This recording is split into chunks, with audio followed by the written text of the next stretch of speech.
Faith Forged in Fire, where we dive headfirst into the unique challenges and triumphs that comes with being a firefighter, all while exploring what it means to live out a biblical worldview. Join us as we find hope, perseverance, and faith in the midst of the heat and chaos. Welcome to the podcast.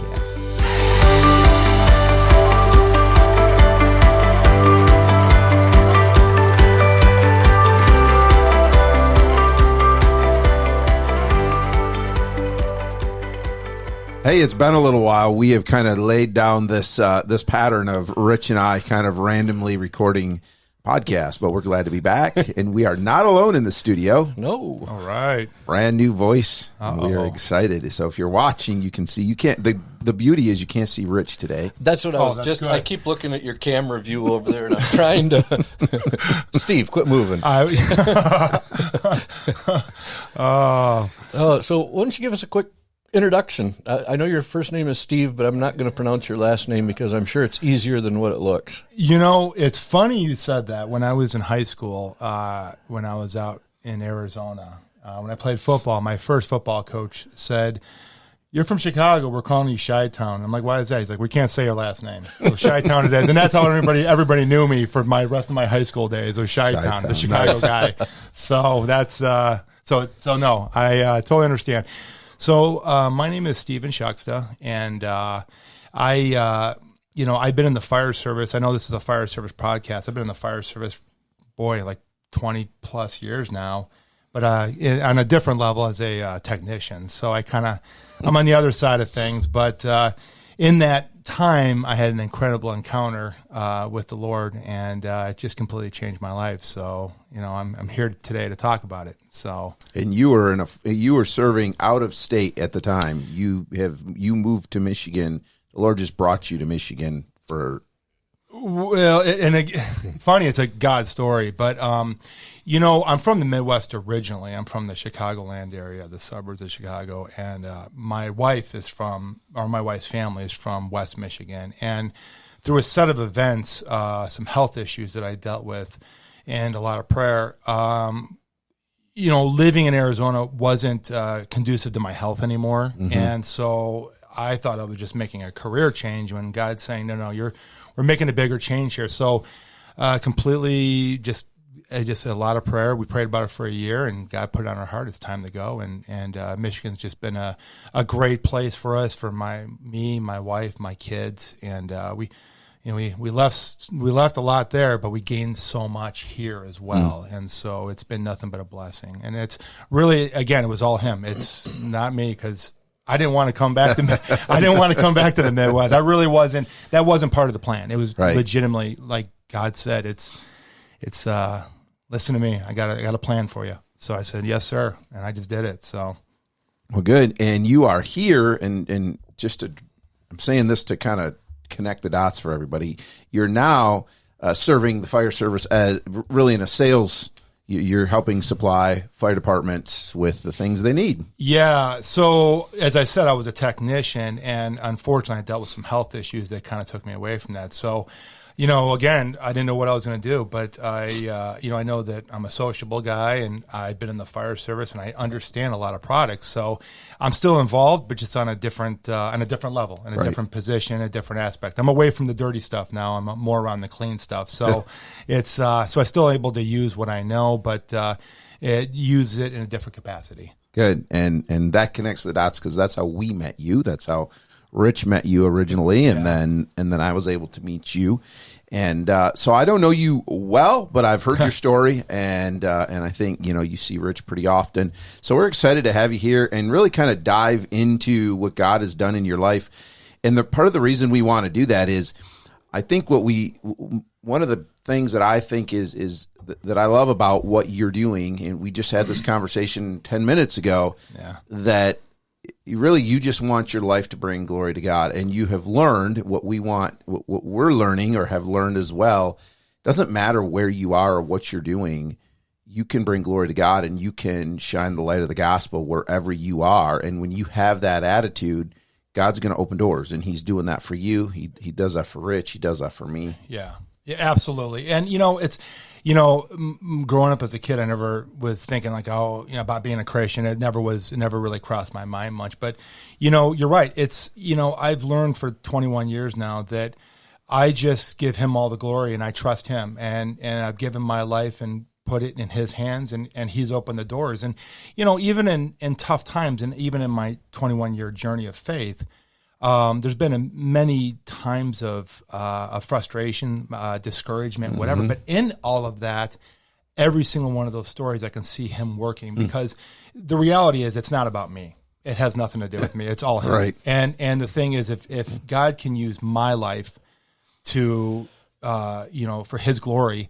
where someone's life is affected, even though it may, be a frustration for me of whatever I'm dealing with, but it doesn't matter, because there's a life that's being changed through that. And that's how I look at my life. And that's, I realize that, it's not always a bed of roses and everything's, wonderful. And I'm not coming off Mount Sinai with tablets in my hand and everything's perfect. There's a lot of times it's in difficulty, but again, in that there's something incredible that comes out of it. And again, a life has changed. And that's, to me, that's everything. It means everything.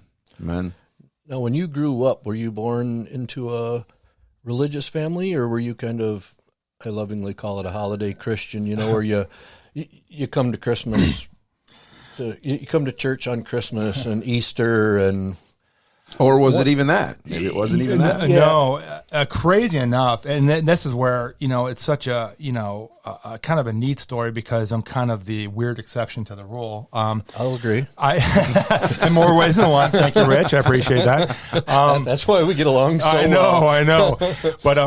But no, we I didn't grow up in a faith base at all, and to be honest, I think that I can recollect when I became a believer at 26, I probably walked into a church maybe 5 times in my entire life. I mean, there's zero background. And so, growing up in a family, obviously, we just know things of the world. I have no church background, so I just live the life of what everybody else does, and life is all we have, and that's it. And so, it was obviously through that set of events where I became a believer, it was quite a culture shock, because again, it's a whole new world to me.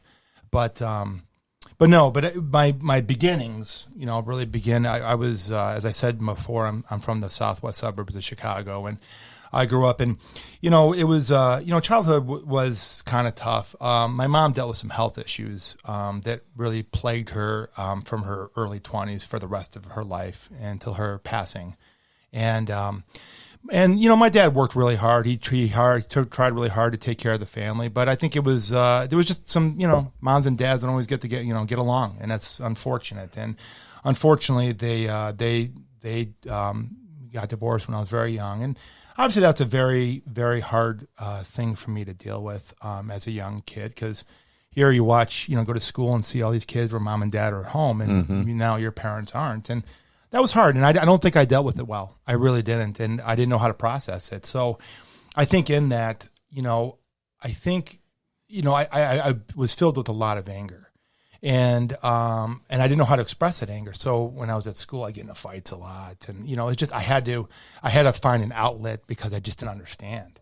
And as a kid, sometimes too, you start to blame yourself. It's my fault, mom and dad aren't together, and that's very common. Whether or not people make you feel that way, you just naturally do, unfortunately. Right. So, but I think the big change in my life was, really set my life in a negative way that was, again, used for God's glory in the long run. But I, unfortunately, with that separation, the other side obviously is, not happy about the other parent. Right.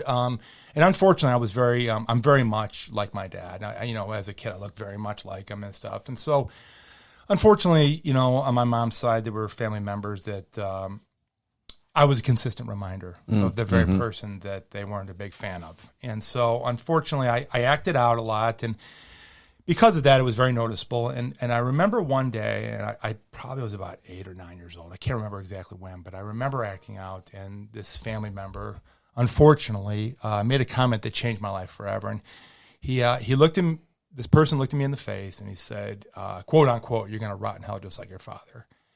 And that was the start of a downward spiral for me long term, because here I'm struggling already with this divorce, and you're kind of blaming me in a sense for it. And that was, I just never forgot those words. And so I continued to live life. And, I played sports. I was a decent athlete at that time. But I was a wild guy. And I think, I just didn't have direction. And so I always found pleasure in things that are obviously not good for us. And so as a young man, I had friends that had older siblings that were in college. So, here we go. At college parties, I'm hanging out in junior high or whatever. Right. It's just those things, because again, I was looking for that. But where things started to really change is when I was in high school. I went to a really good football high school in the Chicagoland area. And I was I had a talent and skill that I was being noticed. And so in my mind, I really wanted to go to college, and I wanted to be a pro athlete. And that was kind of like a lot of kids do. And unfortunately, because at that age, I was really, really needing a dad in my life. My mom knew that. And she made a decision that, you got to go live with your dad in Arizona. And that was devastating to me, because I had this career that I saw, even with all the wildness, I had this career in my mind that I saw ahead of me, and I got this great coach, and I got this great system, and, people were looking at me, and then here, the bottom completely fell out. And I really, really struggled with that, and I had to move out to Arizona, when I was going into sophomore year of high school, and that was really, really tough. And then at the same time, about a year later, my mom got really sick, and, unfortunately, they thought she had rheumatoid arthritis for years, and unfortunately she had lupus. And by the time they figured it out, it was too late. And, I didn't have a good relationship with my mom because I was really mad at her. And I think there was a moment where God allowed me to have one good conversation before she passed away. And, but then again, it's hard. Here I'm already struggling with being away. And now I'm not going back home. Right. And now I have a sick mom who is now dying. And I'm like, it just continued to spiral for me. I think I didn't even handle that well, because I didn't know how to handle that well. Burying your mom at 16 years old. What do you do? And so I think that's when, for me out there, and just through a set of events with people I knew, I started getting into drugs, and I started smoking pot originally, and then it started to turn into just whatever I can get my hands on.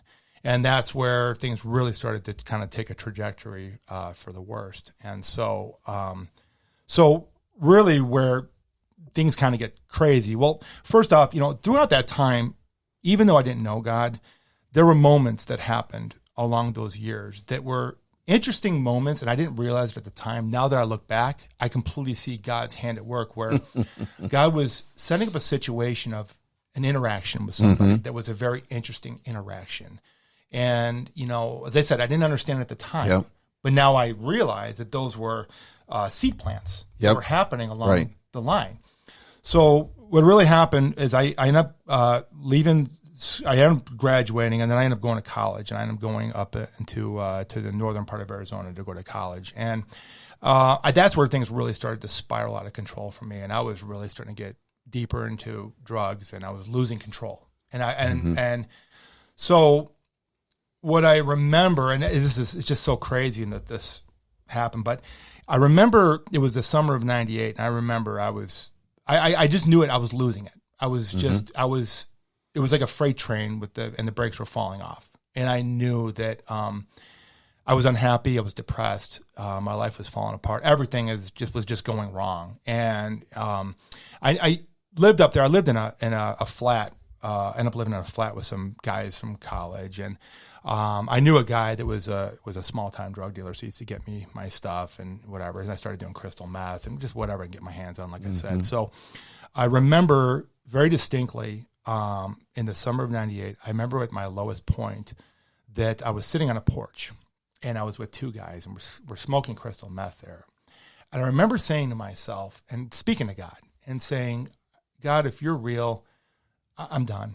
I've had enough. I don't want to do this anymore. I'm giving up in life because, as I said, everything's is going, my mom's everything, and so I remember that distinctly. And it was a couple weeks after that, I was completely sober, and what kind of my routine would be I get up, and depending if I was working or not that day, I'd start to do whatever, my crystal meth or smoke pot, whatever it was, and I'd kind of go through my day.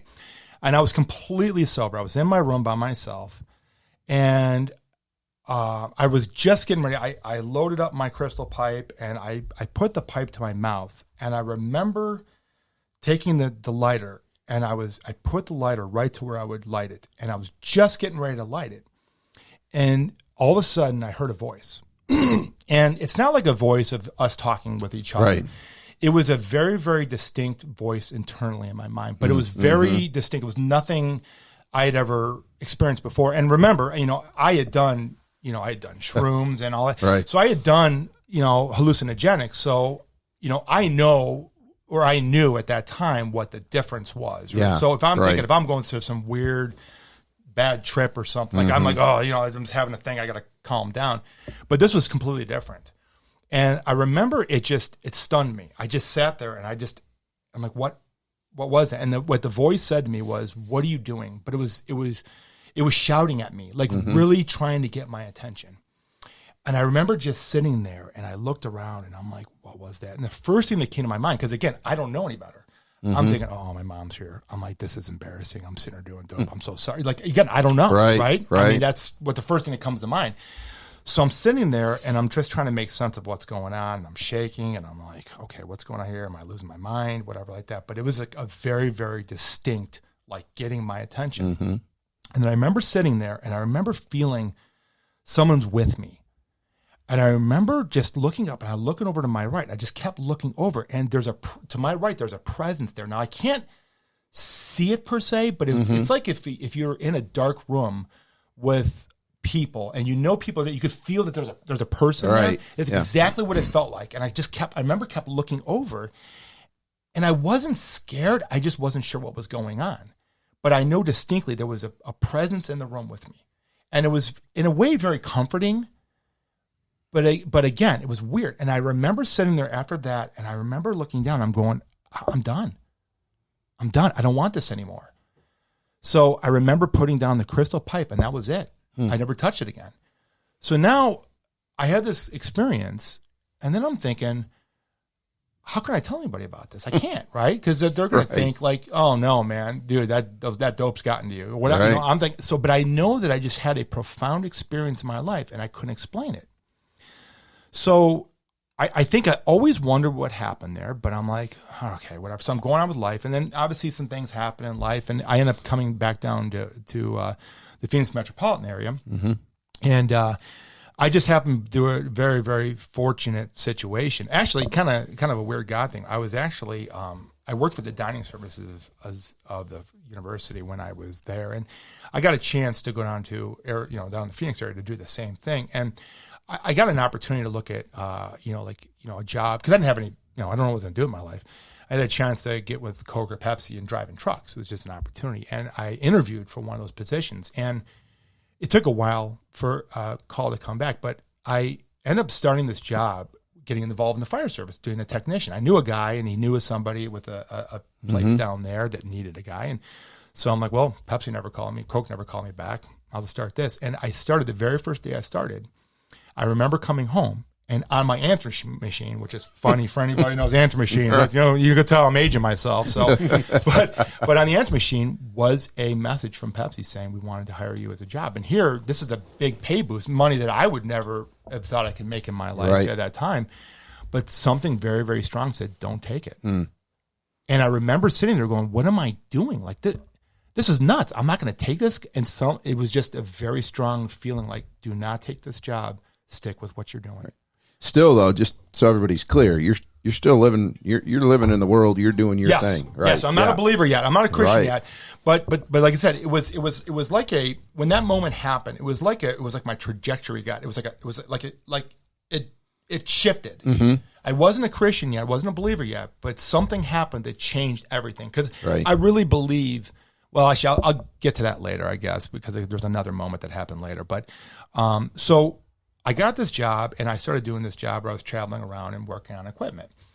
And then I did that for a few years, and then I was very, very fortunate. I got a chance to do it for a large municipal fire department. I got a chance to be a technician there. And so I got this job, and everything's starting to look bright. And again, I never forgot about this moment that happened. And I remember in the first few months of working at this place, I remember sitting down. My partner at the time was an older guy, and he had been, he was a Christian guy at the time. And I remember we were sitting down one day, and he just started telling me about Jesus. And I remember sitting there looking at him, and all of a sudden, it was weird. It was like all these light bulbs were going off. Everything, flashes were going off. And it was like a puzzle. I had a puzzle in life of these pieces. I didn't know where they go. And all of a sudden, everything's starting to make sense. Everything's coming in. All these moments, all these interactions, everything, all of a sudden is completely coming and making sense to me. And I realized, oh my goodness, these moments I had, that was God sending someone to get my attention. That in that room, that wasn't my mom. God sent an angel to save my life. Like this, he's trying to get my attention. Right. And I remember looking at my partner at the time, and I said, "Hey, man," I go, "I think your Jesus is trying to get to know." Like he's been reaching out, like, and I'll never forget it. And I go, "What do I got to do? I want to know your Jesus." And I remember he looked at me, and he was like, he didn't know what to do. It was hilarious because he ended up calling his neighbor with a deacon. He's like, "I need your help." This guy wants to give his life to the Lord. And I remember that. And it was October of 2002. I ended up giving my life to the Lord. Amen. And that was the beginning of a journey that I wish it was a way that I can speak what I've been going through the last 20. It's been a magical ride of love. And, I forgot to mention it, ahead of time. I want the viewers to know that this story here is a love story.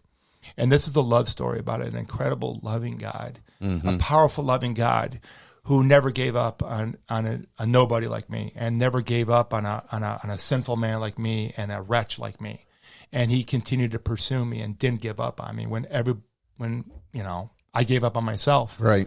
And so I think it's really important to know.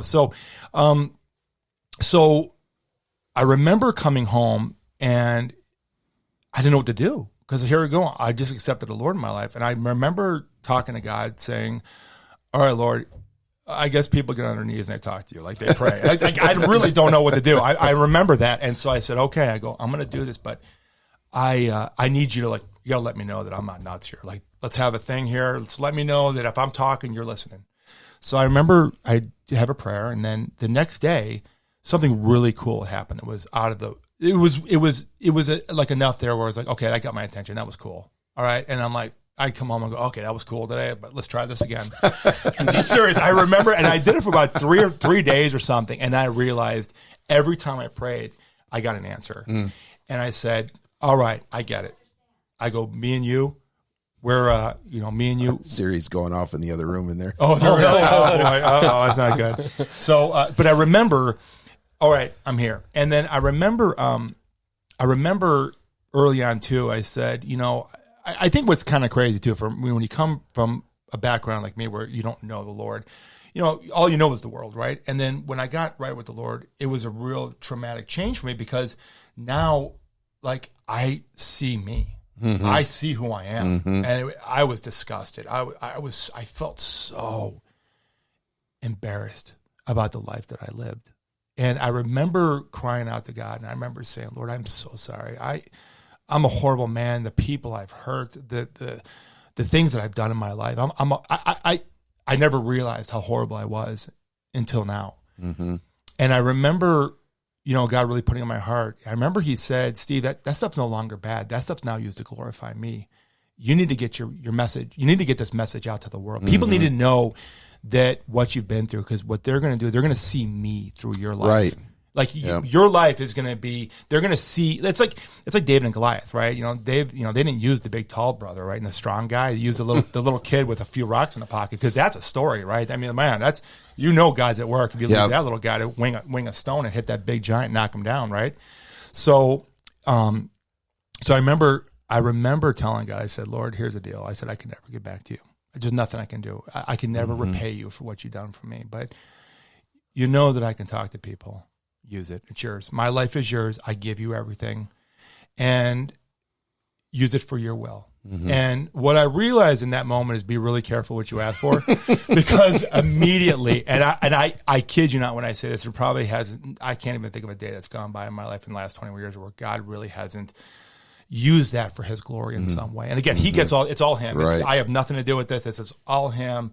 But I have, like I said, I have stories I could tell right now that people think this guy's he's full of it, man. They're that wild. And I got to a point where I was like, oh, thank you. That was cool. Nothing to say. That was cool. I am impressed, But it just has been that way, and it's continues to this day. I mean, it's like I said, we had that conversation 20 minutes ago about what happened to me on my spring break trip, which is a whole nother fun thing. But yeah, you know about that. So, but again, God was using that for his glory, and it was a couple really cool moments that happened and all that. So that's and I wanted to say one last thing, and kind of where one other time that where I heard that voice, and it was about 15 years later, I remember I had moments where I had such a relationship, such a closeness with God, that I would pray and I would get like the next day something would happen. It was like really cool. Like I was getting these instant answers, and I'm like, man, this is cool. Me and you, God, I was just awesome. Well, every once in a while I'd have times where I wouldn't get an answer and I'd get frustrated, And I remember asking the Lord, I'm like, why did you show up when you did? And I never got an answer, and I was getting real frustrated. And I remember this distinctly. I used to, before I got married, I lived in a condo by myself. And I remember it was like a Saturday afternoon, and I finally had it out. Like me and God, I'm like, hey, listen, why did you show up when you did? And only the second time that ever happened, God spoke to me, and he said, I was there when no one else was. And I just dropped. And I started crying, and I said, oh my goodness, you're right. I got to my lowest point where I was so broken. And what you were showing me was when everybody has the kids, there's the kids coming in. When everybody else walked away, and everybody else gave up on you, and you gave up on yourself, I was here. And I was just devastated because I thought, I hated you. I hated you. Yeah. If you were a real in my eyes, you took my mom from me. You allowed me to go through the things I went through. I hated you, and I cursed you, and I spit at you. And in that moment, you didn't give up. He still loved you. In that moment when I was completely broken, you could have left me. And I really believe to this day that if that was the final moment, if that lighter would have hit, that was it. And that was the moment where he said, this is it. This is the final time. This is the end. I think if I would have taken a hit off there, I think I was done.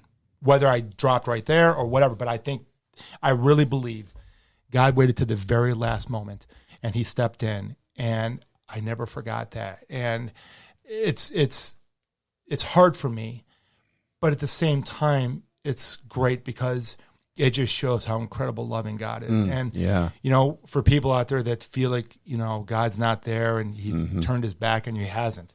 And, I've always said, if God can save a dude like me, no one's got an excuse. Right. I mean, really, I'm no better than anybody else. Yep. I'm believe me. And even to this day, people talk, I'm like, dude, believe me that there's no difference between me and you. I struggle just like anybody, and I just got somewhere to run. I got a place to. I can get on my knees and say, Lord, I am so sorry. And I've had plenty of times where I'm like, Lord, I am so sorry for who I am, and I'm sorry for the things that I'm thinking or I've done. So believe me, I don't sit here as I don't sit on clouds all day and play harps and everything's wonderful. Believe me, it's my life's a struggle. But the thing is, that's where we just realize what an incredible God that we have and we serve, and he gets all the glory. Like I said, it's all him.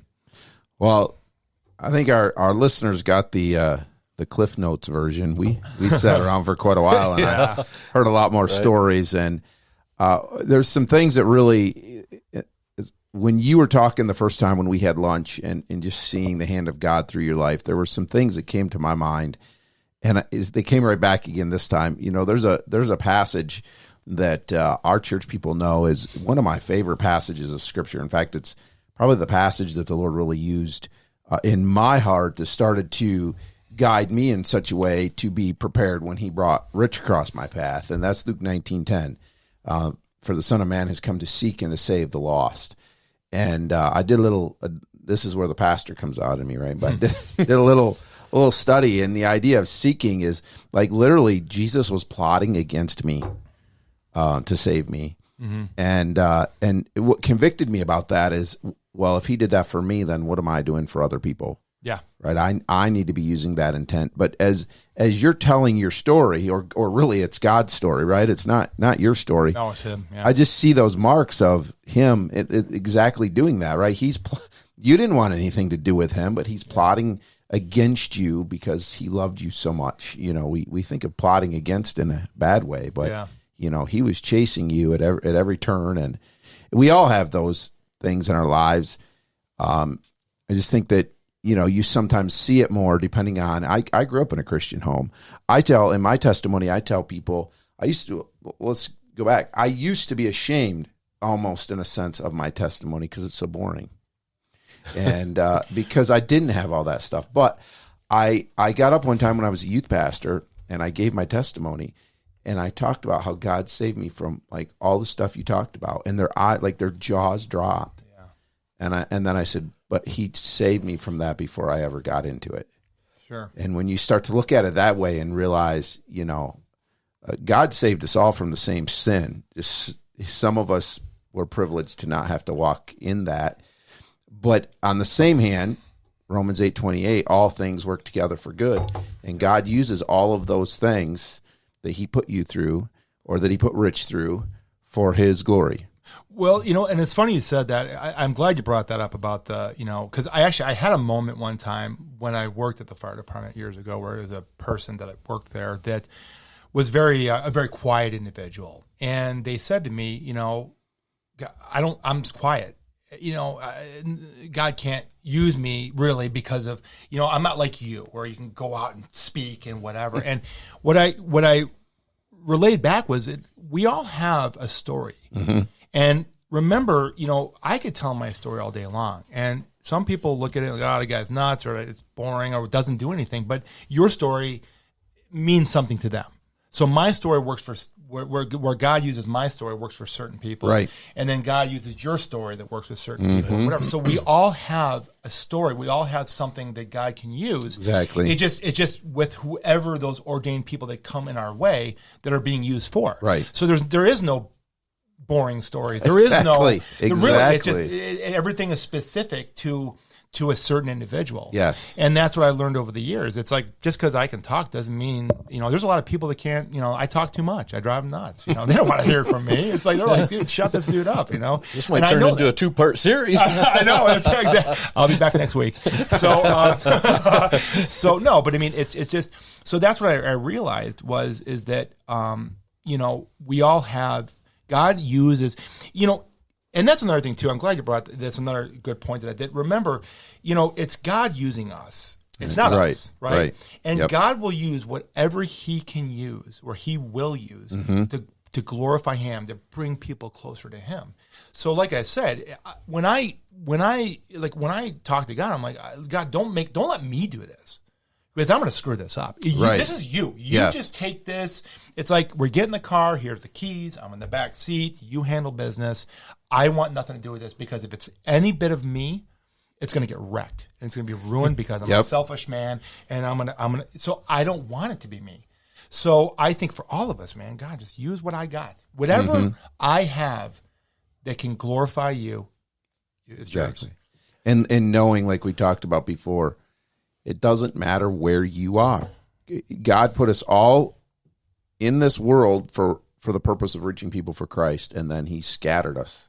Yeah. Right. Whether it's fire service, whether it's pastor, it doesn't matter what it is, a stay-at-home mom. God uses everyone in that capacity. Yeah.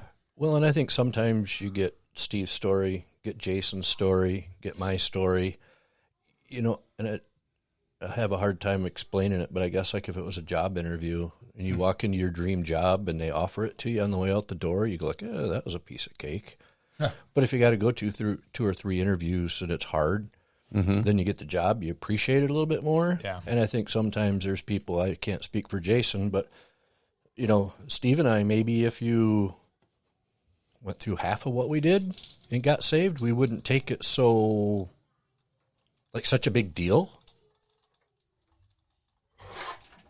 Uh-oh. Things are falling in the studio. Oh, I thought I heard something. Oh, So did I. Wow. Earthquake. Michigan gets an earthquake. I was wondering what that was. Here, shake this.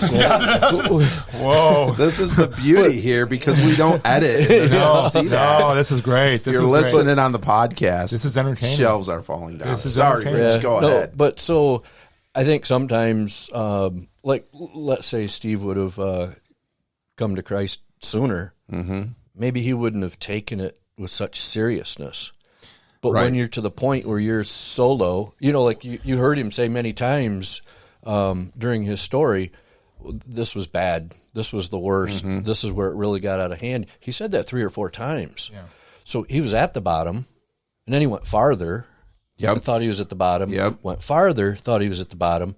And then when he really got to the very, very bottom, That's when Christ stepped that's in. when Christ Yep. goes, okay, now if I intervene, I've got Yep. this boy's attention, Yeah. and he's going Right. to take me serious. Yep. But if he would have intervened the first time, maybe you wouldn't have taken it so serious, and you would have been a holiday Christian or a halfway Christian, or I just kind of believe in God. He talked to me once, you know, okay, he's a pretty cool dude. You know, he got me out of that speeding ticket or whatever.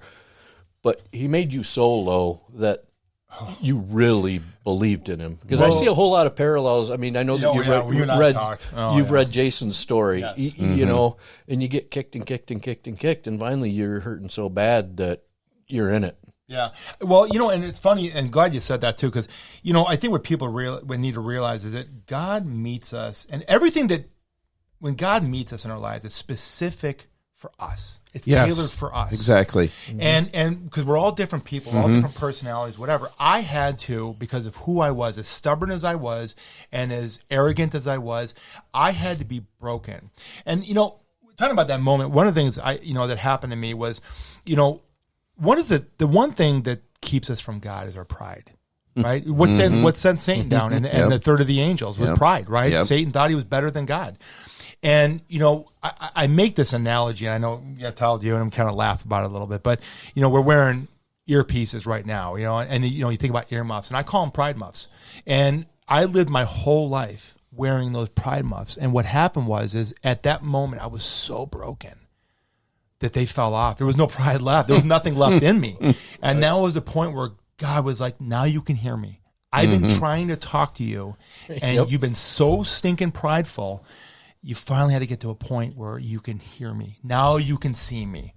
And I just was telling a friend the other day, I said, you know, in my story, I said, I've met the living God. Believe me, I look like an idiot, a fool, an idiot to tell anybody what I've been through. I had to experience that. I saw God. I've seen him. I've experienced his presence. You don't have to convince me of anything. I got it. So that's what I needed to go through, just like you need to go through what you did. And Rich, you need to experience what you did. And the viewers out there, you need to experience what you did. So everything is specific. Right. And speaks to us specifically. And so that's what we need to remember too, is that as well. Well, that just shows the love that he pours out on us because he pursues us each differently. Yes. He has different levels of, well, I guess I don't want to say different levels of patience, but it's because he's so patient that he's willing to pursue at those levels. Yeah, absolutely. Absolutely. Well, man, Steve, it was great having you here. Yeah. And glad this worked. We'll have to have you back for sure. Well, you know, I got stories, you know. So, I tell that to people. I said, I could probably sit here for hours and tell incredible stories where it was like, wow, that was pretty neat. And, you know, but again, I saw God's hand at it, and I've watched it, you know, for 21 years now. I've seen God's hand at so many areas of my life. And, you know, before I go, if I could, just with the viewers and just let them know that, you know, as I said, this is a love story, and I want just people to realize that, you know, you're never bad enough, and, you know, you're never, don't ever think that you don't belong in God's arms, because you do. And I hope through this story and what has been shared today, and again, there's so much more to the story. Obviously, Right. we don't have enough time to talk about it today. But I just hope that people realize that, you know, the Lord's there for the taking. He wants so much to know you, and he wants to hold you, and he wants to just take you, just take you in his arms. But you know, we have to make the move too. And he's a very generous and patient God, but he's also a respectful God, and he's not going to force his way. He's not going to barge your door down. And we have to be willing. You know, I like it. You say that, but he really kind of does. I mean, look at what he's done for you. Respectful. You know? I mean, respect. He Right. doesn't want to force his way Right. into your life. I guess in the sense where I've always said, like, the relationship, you know, that I have with God it's like the relationship I have with, like, my son in a way. It's just on a much deeper level. Like, Right. like I want my son to love me, or my daughter to love me to love me as naturally, unconditionally, not because I'm making it happen. And I guess that's what I'm trying to say. Exactly. Yep. God's not trying to force his love. Right. He wants to have a natural love relationship with you, and that's what he's looking for. And I want people to understand that love is there, and and I don't care where you're at in life, because I never would have thought 25 years ago, when this kind of happened, you know, that I never would have thought that I'd be sitting here today talking about the love of Jesus in my life. I never would have even imagined that. So, so please, just, you know, again, there's nothing wrong with getting on your knees, and, you know, you don't have to tell anybody. Just say, Lord, if you're there, like, let me know that you're there. Just give me something. Yeah. And I'm telling you, be prepared. You know, that you're going to get an answer of some kind. Just go with it, and understand that he's reaching out to you. Yeah. So a quick side note, you're talking about wanting your son to love you unconditionally. Yeah. And we'll pick on your son and not your daughter. Okay. So you love your son unconditionally. Let's say he screws up. You get mad at him, or he gets mad at you. Yeah. And because your father's not going to get mad at you. He might get disappointed. But now your son comes back. Do you still love him? Absolutely. So even though you screw up, you're still going to love him. Absolutely. Just like God does for us. Just like God does for us. And people don't realize when we get on our knees and we repent and say, I'm so sorry for what I've done. What do you think? He just loves that, because that's part of the relationship. Just like when your son comes to you and says, Dad, I'm so sorry. I didn't mean to upset you and hurt you. What do you do as a dad? Like, I'm like, my heart just Right. Oh, Come here, kid. Come here. What do you want? You know, want some ice cream? Yep. But no, you know what I mean? Yeah, speaking of that. So, but no, you know what I mean? And that's, I think that's what people need to realize. It's you know, it's funny. One of the things, and I'm glad that's got brought up too, you know, I keep saying that. I know it's my tagline here. You know, I gotta quit saying that. But it's, you know, it's weird for me, because when I grew up, I didn't understand love in that way, because love was different for me growing up. Because it was like kind of like you had to earn it in a way, right? You know. And when I came to know Jesus, that was the first time I understood unconditional love, and it was so mind blowing to me, because I just didn't know what that was. I didn't know what to do, and that's just an amazing, powerful love that you get from God. That unconditional, I love you no matter what. You're my son. You're my child. And I gave you my son, because I want you to be with me. I want to be reconciled with you. And when you really put that and you think about it, it's pretty mind blowing.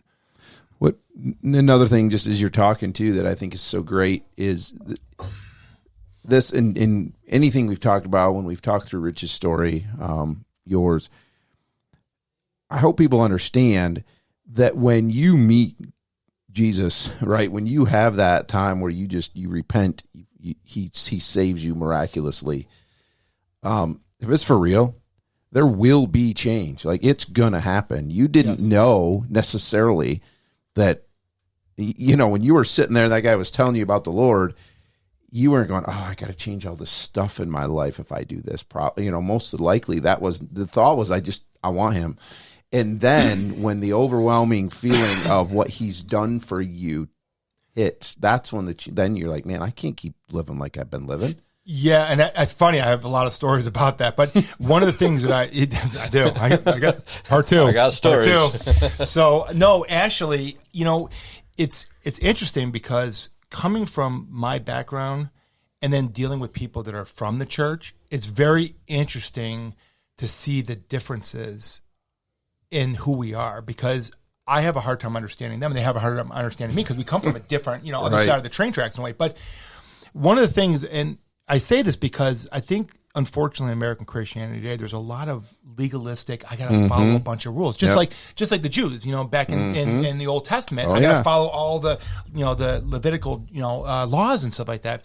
And what I realized in my journey, because when I got saved, I wasn't it wasn't this magical, like everything's great and I'm perfect. It was nothing like that. Like I struggled. God, really, I was a train wreck.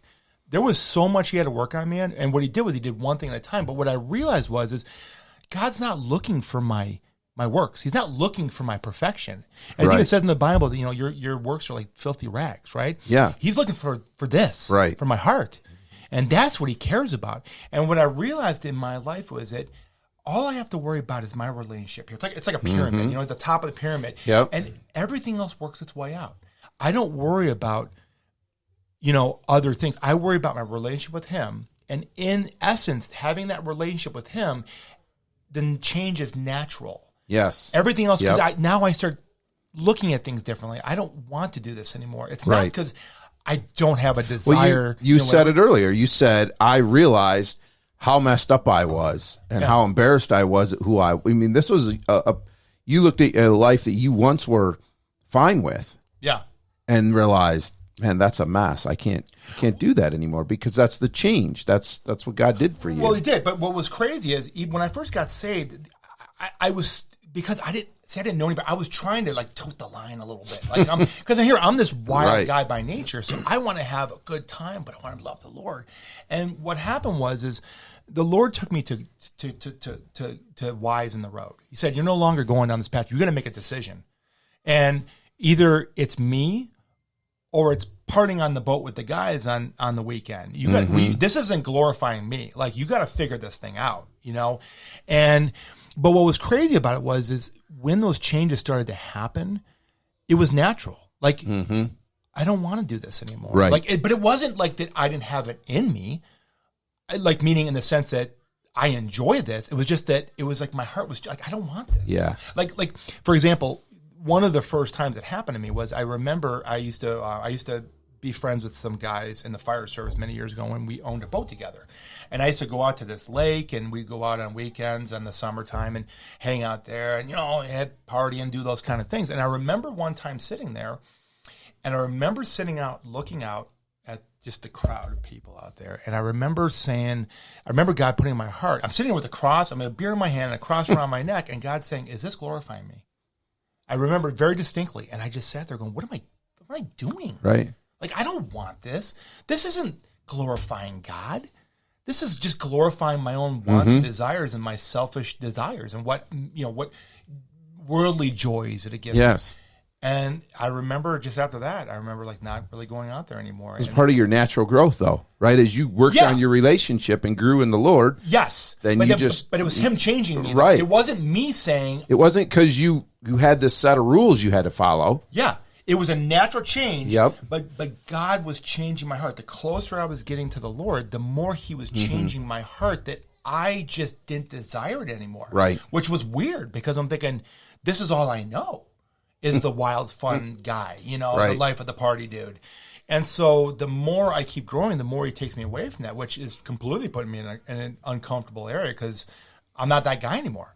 So now I'm not cool, I'm the Christian dude, but you know what I mean? But again, it's I don't desire it. Yeah. And it's because he changed me. Right. Not that I changed me. Yep. He changed me. Absolutely. So. Amen. Well, we could keep going and going, I think, but we probably better wrap this thing up. Save something for another episode Yeah. with him, Yeah. if he'll for come sure. back. If you will have me, I will come back. Steve will have you anytime, really. The pay is horrible. But how next time I sit here and you sit over here, right? 'Cause No. you're the main man here. You guys are the main guys. So. Well, he'll watch the algorithm. If this gets more hits than other ones, we'll know it's blocking my ugliness out is helping. Oh, that's great. Well, guys, I cannot thank you enough. It's been such an honor and a blessing to be here, and I can't thank you guys enough to give me the opportunity to be able to share a little bit of this story. And I that was one of the things for years I said, God, please use this, and I hopefully can get out to a large amount of people, you know, and not just a one-on-one or whatever. So this has just been an honor and a blessing. So thank you so much. Yeah, Thanks for coming all the way pleasure. up here. Yeah, and we'll definitely you tell us you're welcome back anytime. Right. Hey, before we go, Rich, I'm going to put you on the spot. You want to let's make a nod, give a little nod to our sponsor. Who? Oh, Jake's not going to be happy with you. Is it Cedar Springs? Red coffee, flannel red flannel coffee. He doesn't. I drink coffee. green tea. Yeah, comes out of a Mountain Dew can. Sorry, Jake. You better talk to Rich about that. I've heard nothing about this coffee. No. About how you've converted your house over to the red flannel coffee because now nobody will drink anything else because it's so good stuff. But you drink coffee? Do you drink coffee? Oh, yeah. You need to check out the Red Flannel Coffee Company. There's a bag right there. You can have that for free. Yeah. Oh, is it my parting gift? That's your parting gift. There's nothing in there. But that's them. And what is it still PJ20? PJ20. So here's the deal, guys. Go to Red Flannel Coffee. There will be a link in the description for redflannelcoffeecompany.com. Pick out whatever you want, and then at checkout, put in the code PJ20, and you will receive 20% off of your first entire purchase. Big thanks. Big shout out to Jake and the Red Flannel Coffee Company. Yes, my household drinks nothing but Red Flannel coffee now. And Jake, if you're listening, I need a sticker for my mug. I've got a sticker I'll give you. Do you? I do. I have a sticker I'll give you. I'll put that on there. Then I could be a member of the coffee club. You can be a member of the coffee club. You got to grow a beard, though. Well, hey, make sure you take a minute and like this video if you're brand new, because I'm sure we'll have some new viewers. Make sure you subscribe. Rich and I are trying hard to get a little more consistent in getting these out, but life happens. How's that working for us? Not good, but life happens. And that's right. But subscribe. The best thing I can say is hit the notification bell on YouTube, and then you'll know when we do actually upload an episode. That's right. And we'll talk to you in the next one, whenever that may be, hopefully next week. Yeah. Thanks, Steve. We'll see you guys later. Thank you, John. Thank you.